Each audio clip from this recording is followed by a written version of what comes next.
everybody, it's Chrissy from Knittin' in the Heights. You can find me on Instagram and Ravelry as CDP Viola. Well, welcome back to Vlogtober.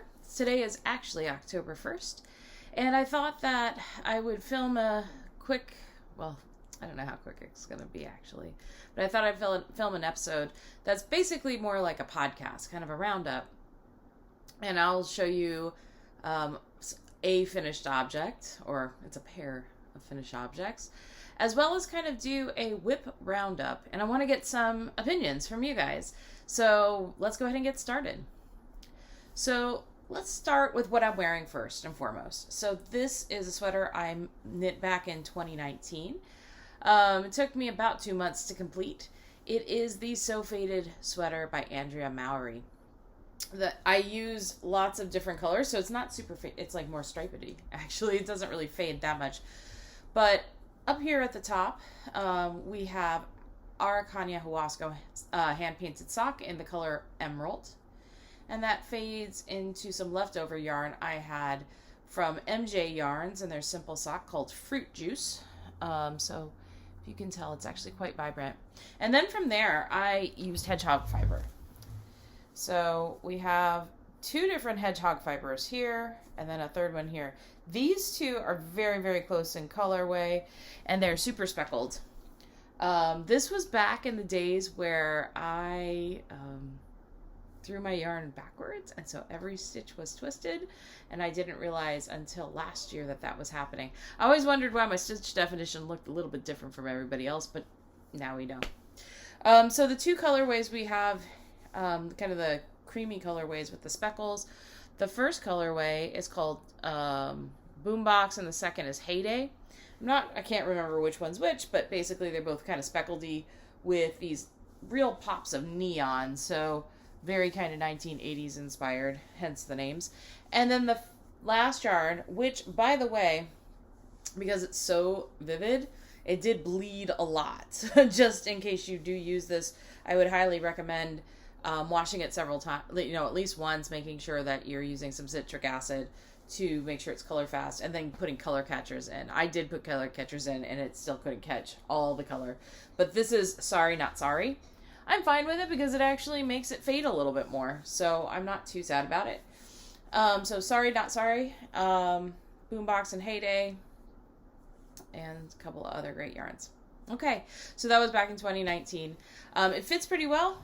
Let's stand up one more time so you can see. It's a really cozy, comfy sweater just to wear, put it on around the house. I have worn it out. It's not something I'm going to wear to work just because, I guess I could. But, yeah, my knitting's gotten a lot better in the time frame. And, yeah, not every stitch is twisted. That's stage one. So that's what I'm wearing. Let's move on to finished objects. So for my finished objects this time, I have a pair of socks. I knit these for my son Gabriel for Christmas. I started with this one actually, and what I did was I grabbed a bunch of minis that I thought he would enjoy. I actually helped let him pick minis out of my minis bag. I have a couple of minis bags flying around for different scrappy projects. And so I said, Gabriel, come on, come pick some yarn. Which yarns do you want? And then I asked him to choose what the next yarn would be. So I'm like, okay, what are your first two yarns? So he would choose. So the Thickness socks by Summer Lee require that you use two fingering weight yarns held together. So basically I would do one, and then when it would run out, then I would go to the next one. Really great way to use up sock yarn. And really fast project. I finished a sock in, I think the first sock was less than 24 hours. And the second sock, I worked on it on and off over the course of a long weekend. And now we have a pair that he'll be getting for Christmas. So that's really fun. Yeah, so those are great little fast knits for kiddos. Yeah. All right, now it's time to do kind of the roundup of whips. So I thought in starting October, it'd be really interesting to take a look at all of my whips in one podcast. So I may be stopping and starting this as I gather the materials. So just so you're aware.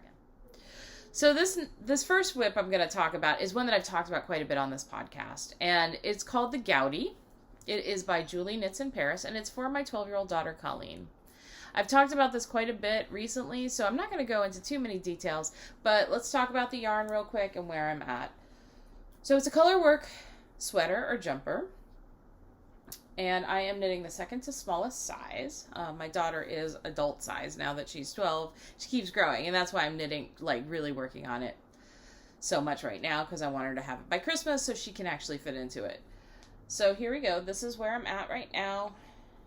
You can see extra long sleeves for a kiddo that wants sleeves to cover her hands and thumb holes. So yesterday night when I actually recorded this, I'm recording this on the October 1st, but I recorded my Vlogtober Eve on the 30th. And so last night I was to this star here on the sleeve, and now I have come this far. So I'm making good progress on this, and it is, again, very easy to sit on and knit in bed. Our yarn is the Araucania Huasco sock in the tonal color 118, which is a blue, has a gray wash over it. And our others, which I keep getting wrong, is Madeleine Tosh Gossia, and it's a really beautiful color. Let me show you the colors. And it's a little bit more vibrant, there's more pink in it in person. Today's a super cloudy day outside, so I have artificial light on. There you go. So really, really pretty. I know she'll like it.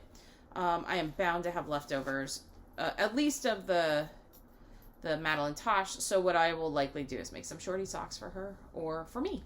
We'll see. So there you go. So that is whip number 1. Currently working on that to get it done fairly soon. Now the next 2 whips have kind of a witchy vibe to them. So we're going to talk about that. Oh, and just so you know, let's talk a little bit about the bag that this, we'll go back and... Alright, so I'm housing my Gouty in this bag, which is a Marauders map bag, which I love. I'm a big Harry Potter fan, and so it makes me happy. I introduced my daughter to Harry Potter last year, because I've been trying to do it for a while, but she's actually interested now that she's like the same age as Harry, Hermione, and Ron. So, and I took her to the Harry Potter store. Okay, whips 2 and 3. Whips 2 and 3 both have kind of a witchy vibe. So we're going to go ahead, and Halloween-y kind of themed, and both are very new cast-ons.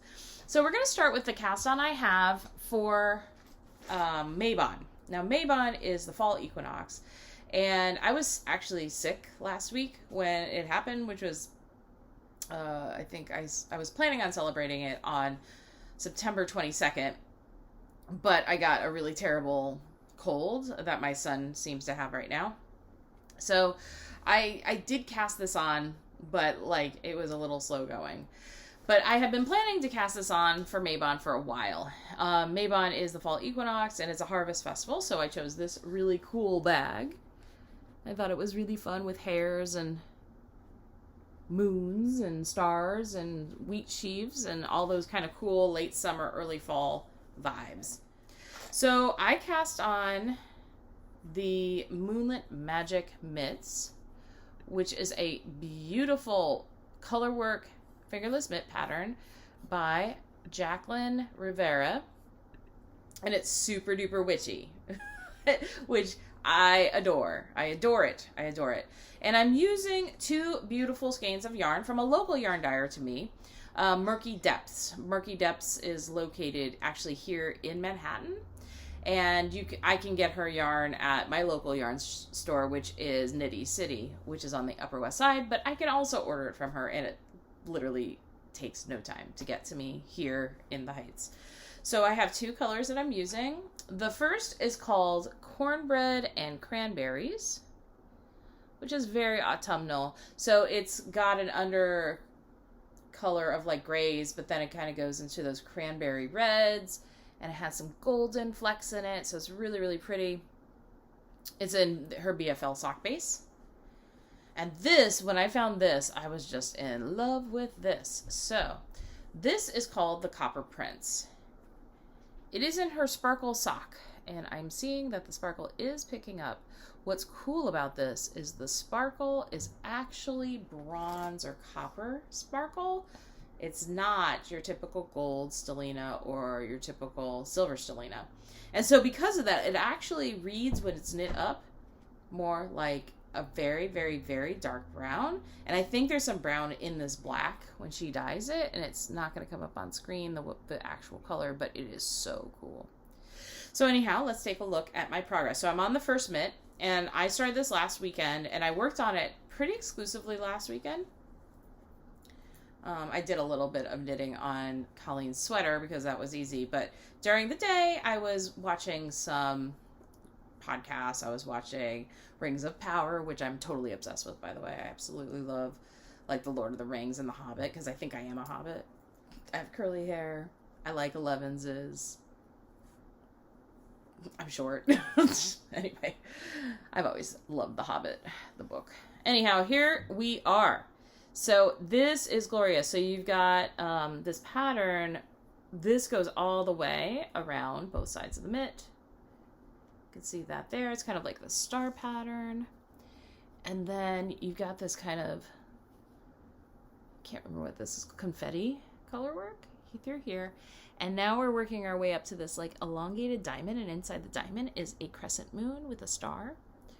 And on the back, we have almost this argyle type thing which alternates stars and moons. And we're now on this eyeball that will sit on my palm. And it is such a cool pattern. Absolutely love it. It's beautifully written, by the way. It's charts for both sides, so you don't have to reverse it. You just knit the second chart. Beautiful pattern, worth the money. I would highly recommend. And it's knitting super fast. The only thing that I don't often swatch. I don't swatch for things that aren't sweaters because, it's small. The only thing I'm finding is it called for US 1 size needles. And I'm finding it's just a wee bit tight for my hand.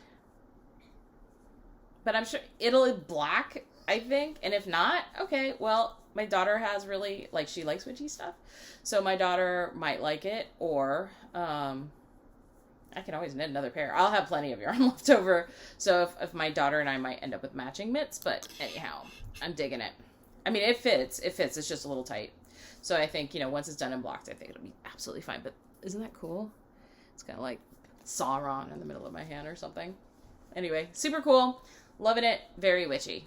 Now I got to get the thing off. It is tight. So that's project number 1. That's witchy inspired, living in this really pretty bag.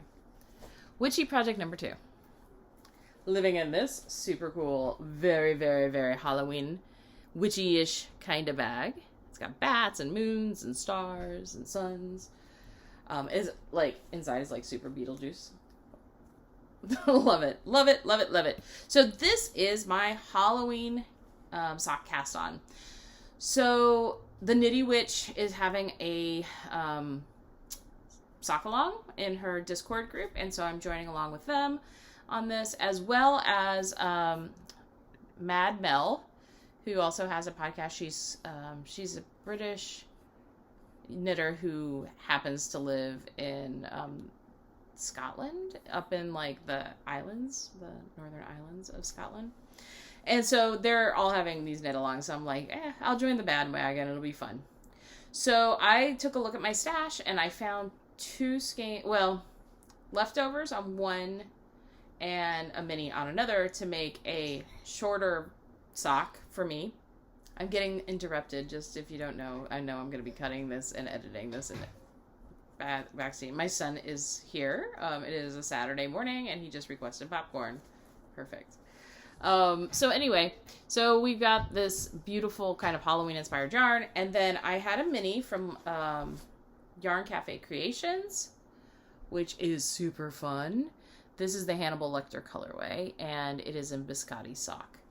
And so I have decided, I've had the pattern for the Crunkled Socks by Kay Jones from the Bakery Bears in my queue for for at least a year. So I've decided to go ahead and knit a version of this. So here we go. So let's take a look at this sock. So here's the crunkled sock pattern, and basically I have just started the ribbing because the cast on was today on October 1st. It is right at the part where I've just finished the ribbing, and I did add like a stripe at the top. It's really hard to see, but I'm loving it. It is so much fun so far. So I haven't really gotten to the pattern yet, just the ribbing. And I decided, I recently got from Simply Serving, I got this really cool progress keeper. Hopefully you can see it. It's actually a tarot card. It is the Lover's card, and it is very, very cool. So that is my Halloween sock project, and it's living in a DPN holder because I do use DPNs. I'm using bamboo right now. I think these are, I can tell you, 1.5. That's typically what I'm knitting my socks on these days, which is probably why the size ones are too small. Because I do tend to, this is typically how I can get gauge. And it's living in a DPN holder that has the phases of the moon on it, which I think is kind of cool. I mean, it's not all the phases, but it's like crescent moons. Super cool. So, Witchy Whip 2. And the end of the Witchy Whips, actually. Okay, so now we're going to take a look at some other whips that are not as active. I'm not actively working on them right now, but this is going to keep me accountable, folks. So we're going to see if I can do these things. Some of them are a little bit more active than others. Okay, so now let's move on to my next work in progress. It's living in a beautiful bag by So Sweet Violet, Jules. I really do love her aesthetic and her style. This bag was actually purchased many, many moons ago it was part of a Valentine's kind of like kit that came with a skein of yarn from Amy from she is Taylor S Studios, but when she called her yarn Taylor S Studios as well. And yeah, so this is being knit in super deep stash. So the first color is this color, which is Dream in Color Starry. It is a cream base with gold stellina in it, or gold sparkle in it. It's really, really beautiful, and it is totally discontinued. I bought it at a yarn store in Virginia. It kind of as like, it's not uncommon if I go on a trip and I go to a yarn store, I just grab that as kind of like my souvenir. And so I had 2 skeins of this, and then originally I was going to knit a sweater with that held with the other yarn, which is Chapin Voila Zauberball in the colorway Bromberine or Blackberry. And it's really pretty. I'll show you the other color because you can see some of the lighter versions as well. It's super fun. I have a 3rd skein of this in stash that will become socks or something at some point. And so I'm knitting this as a gift for someone, hopefully for Christmas. But I don't know if I'll be finished in time. But I am really enjoying this knit. It's super easy. It's enough complicated that it's not super mindless like sleeves. So I'm picking this up when I don't want to work too hard, but like the sleeves are driving me nuts because that's just around and around. So yeah, so I do pick this up from time to time, and it is coming out really nice. So again, this is the Botanic Shawl by Stephen West. And we will talk more about Mr. Stephen West in a couple minutes, actually. And in fact, I think there's going to be a whole, soon there's going to be a whole podcast or mini vlog just on what I'm going to be using for the upcoming MCAL.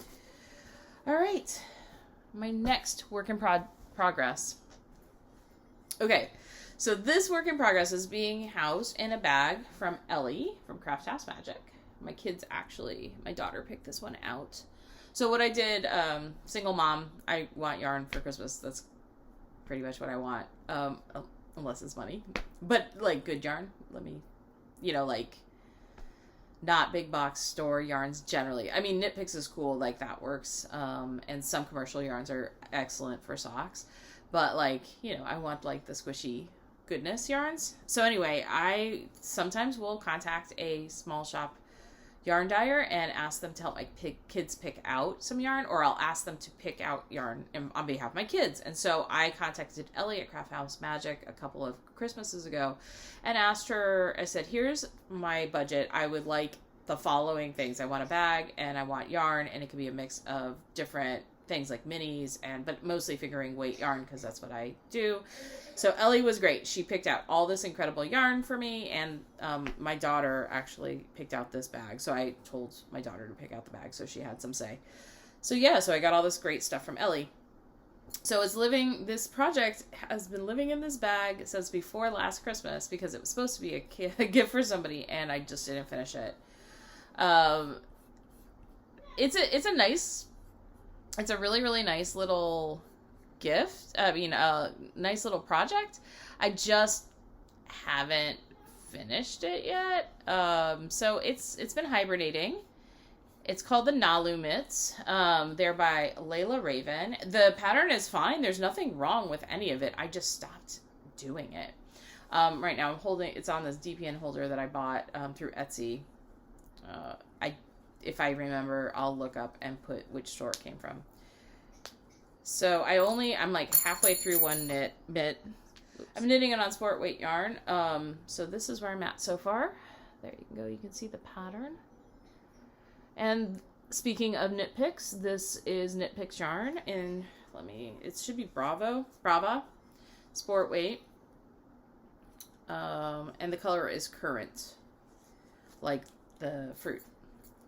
And so, I mean, it's actually a pretty fast knit. It did not take me long at all to do this. I just didn't finish it. So I need to just do this. Like, I need to finish a couple things and then go back to this. I've also got some really fun little accessories on this. So I was talking about jewels before from So Sweet Violet, and these are actually like her stitch markers and progress keeper. Those are the Swarovski ones from a collection from last year. And that is like one of her progress keepers from last year as well. So yeah, it's just kind of sitting and waiting, but I mean, it'll be a fast project. I mean, sport weight yarn, fingerless mitts, no color work. It's just, I mean, it has a little cabling, but that's easy peasy lemon squeezy. I will say I prefer color work to cabling, because I like the pictures coming up. It's just very visually satisfying. It's like coloring with yarn, right? So that's kind of fun. All right. Next work in progress. Okay. So this one, speaking of Mr. Stephen West, it's living in a bag actually from a club I was in from Sweet Sparrow Knits, Julie. She actually drew the pictures here. This was the Foraging Club from not this last summer, but the summer before that.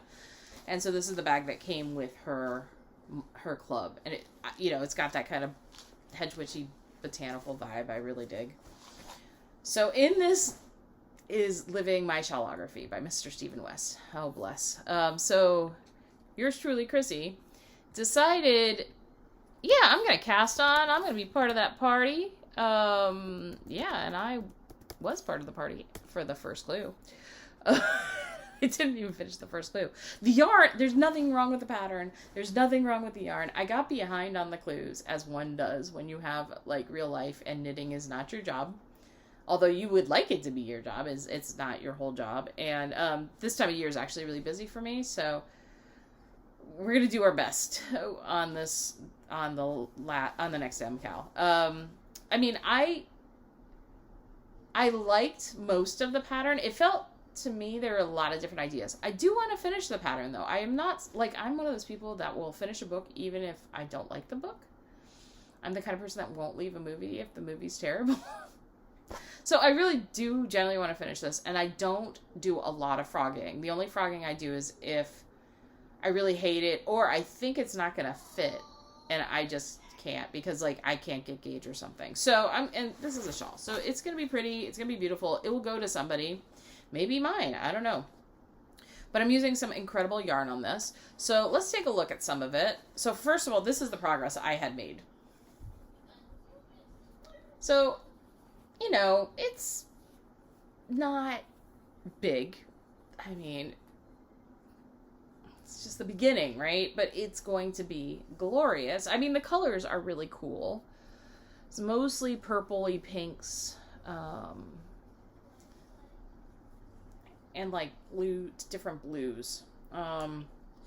The stitch marker that's on it is actually a Simply Serving fall one that I got last year. It's like a Halloween plate of cookies and caramel apples and stuff like that. It's really cute. So what yarn am I using? So the first one, trying to see which order I have them in. This is called Pink Peony. And it's Luxe 801010. It's, I think it's Chelsea. What is her? Chelsea Luxe, I think it is called. I got this in Knitty City. I had most of the yarn in stash, actually. So I was trying to find something that would go with the colors I already had in stash. So there's lots of like pinks and purples. It was like the in-between color I was looking for. Let's see. We've got Craft House Magic is the next one. This was one of the skeins that Ellie picked out for my children to give to me in the colorway Believe. And this is kind of an aqua color, but it's got pops, and I don't know how good they're going to show up, but there's pops of like lilac-y purple in it. There's just like little speckles, so that's kind of this aqua teal color with those speckles in it. We've got... Oh, sorry, I made a mistake. That one's not called Believe, it's called Don't Stop Me Now. This one is Believe by Craft House Magic. So this is kind of how this color wheel started. So this one's Believe by Craft House Magic, and you see it's just different purples. It's got speckles of the darker purple in it, but it's mostly kind of that purple. So those two go together for sure.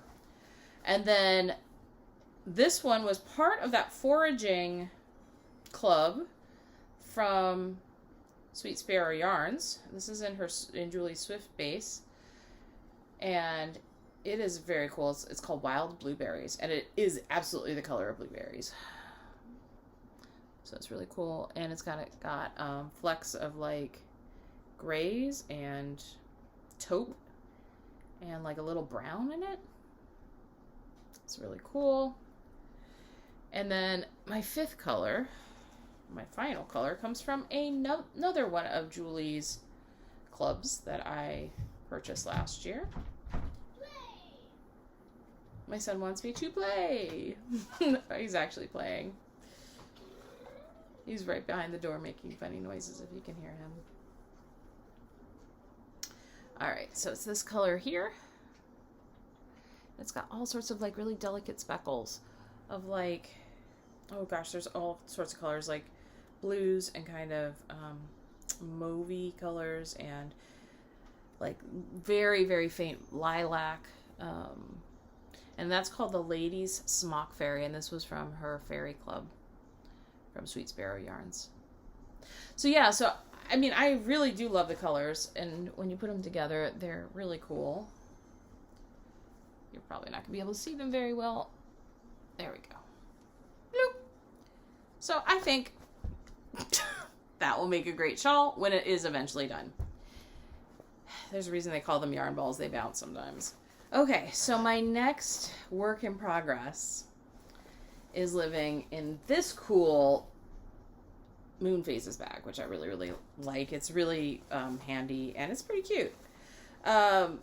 It was my birthday cast on this year, so I decided to treat myself to a skein of yarn. I had looked in my stash and found a singles base that I already had, and then decided to find a contrasting one, and I found a really cool pattern to go with both of them. This may be for me, but it also could become a gift for someone because I only have one neck. What I liked about this pattern too is up until the lace at the end, it is very customizable. You can kind of do whatever you want. So it's called the Golden Oak Shawl, or Golden Oak by Nim Teasdale. And so the color I bought on my birthday is this one. It's called Blood and Dried Roses. It's Murky Depths on the Harbor base, and I did get it at Knitty City on my birthday. And then the one out of stash is called Turian, which is from Sweet Sparrow Yarns, and this was a club for the Celtic Myths and Mythology. It's the Celtic Mythology, Folklore and Mythology Club that she does. And this one is kind of in this bluish, navy blue gray color. So, this is where I am in this shawl. And I'm using a Progress Keeper that came as part of the club as well for Sweet Sparrow yarns. It's a semi-precious stone. Yeah, so, and then the stitch markers I'm using are actually pearls. They're freshwater pearls. I got a few sets last year. I will put in the description box below what the name of the company is. But yeah, I mean, it's a fun pattern. It's not too hard. Again, it's kind of like that Botanic Shawl. It's kind of potato chippy, but interesting enough. And it's really producing a beautiful fabric. What will happen is at the end, there's this humongous lace border that is sort of like oak leaves. And that'll be in the dried blood and dried roses colorway. And that's going to be epic. And that'll take longer. I'll have to really be paying attention for that. So now on to blankets. So I've been working on a couple blankets for several years now. The first blanket we're going to take a look at is the Battenberg Blanket by Sandra Paul. It is a crochet blanket that uses... Sorry, my kiddo is literally right outside the door playing a video game. He's sitting on the floor, like sitting up against the door playing a video game. There's a whole couch in the other room. Anyway, kids, they're funny. So Battenberg, it's a really cool little crochet pattern. It's a great way to use up scraps and a great way to use up minis and things like that. So here is my Battenberg blanket so far. And it has lots of different things in it. I wanted to make this into something pretty exceptional. Like queen size. I don't know if I'm gonna get there. We'll see.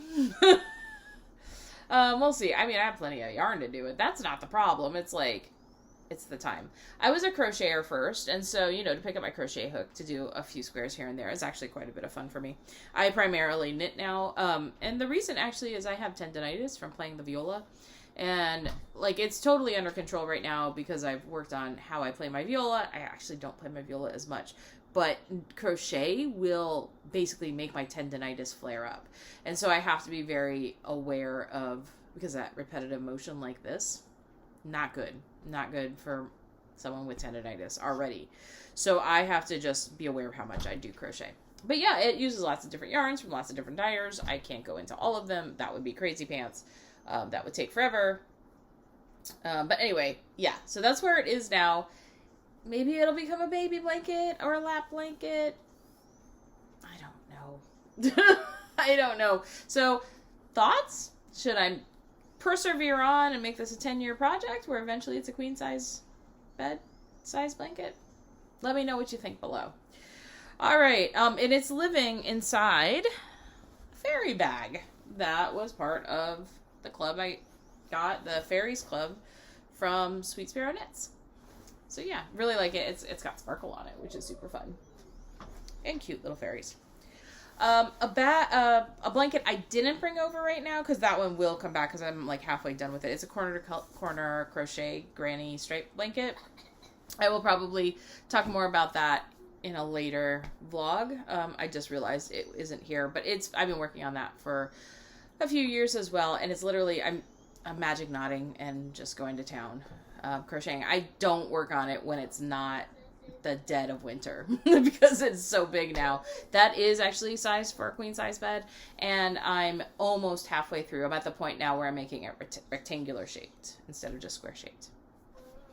Okay, and the final blanket. And this one is one of my earliest and longest standing whips. And this is where I really want opinions. Like, you can tell me throw it out. You can tell me different things. So this is a mitered square blanket. I mean, we all know there are different recipes for mitered square blankets, and I picked one that was free a long time ago, and I finally, as of this morning, finished the last square that apparently I had on the needles for probably well over a year. I'm using not just my own scraps, but somebody back in the day gave me their scraps when I first started knitting, because I wanted to make one of these blankets, but I didn't have a lot of scrap yarn because I had just started knitting. Specifically scrap yarn that was fingering weight. And we have in here definitely both sport weight fingering weight and light fingering weight. So that's fun, and it's interesting what it does to the squares. So some of this is hand dyed. Some of it is more kind of commercial sock yarn. Fine by me. I don't really, like, for this type of thing, I don't care. So here's the question. It is this big. If I turn it into a blanket, I feel like I want to back it with something and turn it into a baby blanket. But it feels like it needs at least one more row, if not two. I don't know if I want to do that. Part of the reason that this was so challenging for me is Chrissy made the smart choice to double the size of the squares. So most patterns have a 32 stitch square. I have a 64 stitch square. So it takes more than twice as long, it feels like, to get through. Okay, so that's number one. Number two, I just don't know that I want to knit this much more, and it's really been sitting and doing nothing for years. I mean, it's got some great yarn in it. I mean, this is Sweet Georgia. This is a dyer who passed away. It's like the cyber, I can't remember exactly what it's called. But anyhow, so she passed away, so you cannot get this yarn anymore. This has cashmere in it. I don't know what this is. I want to say this is probably Madeline Tosh or Malabrigo. This was an indie yarn dyer with, and I put a patch because I didn't have enough. This is like Madeline Tosh or Malabrigo, so on and so forth. This is Homespun House right here. So they're dragonfly fibers. So there's some really great yarn in here mixed with some like what might be Regia or something like Regia. So I don't quite know what to do. So I had an idea, and so tell me what you think. So you can buy, I have these pillows, right? They're like Amazon covers on just a typical size pillow square. So what if I did something like this? And my son is apparently sitting against the side of the door, and it's like making noise. But what if I were to sew this and create a pillow cover? I mean, it's exactly the size of these what are these pillows? I could put a zipper in. I don't have to. I could literally just get one of these pillows and like totally sew it closed. What are your thoughts? Let me know in the description, the comments down below. Do I keep going and make it a baby blanket, so I would need 2 more rows? Or do I turn it into just a cushion cover? Let me know. Anyhow, I think that's all I'm going to do today on this whip hit parade. And thank you so much for joining me. I do have a sick kiddo in the background that I'm sure you can hear. I need to check on him, make sure he's okay. He recently asked for some popcorn and M&Ms, and it's getting to the time of day, once he eats a little real food, he can have some popcorn and M&Ms if he wants to. Have a great day. See you soon. Bye.